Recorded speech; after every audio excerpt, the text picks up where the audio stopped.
Hi, I'm Monte Cook, and this is my thought process as I get ready to design an NPC or a creature.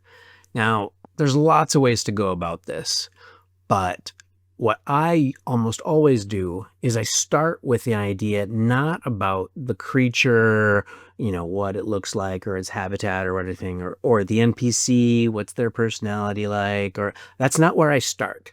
Where I start is thinking about an encounter. And so I'm thinking about the players, not the NPC, not the creature. Thinking about what would be really interesting if my specific players had an encounter that did this, right? Where they had to cope with, crossing a raging river.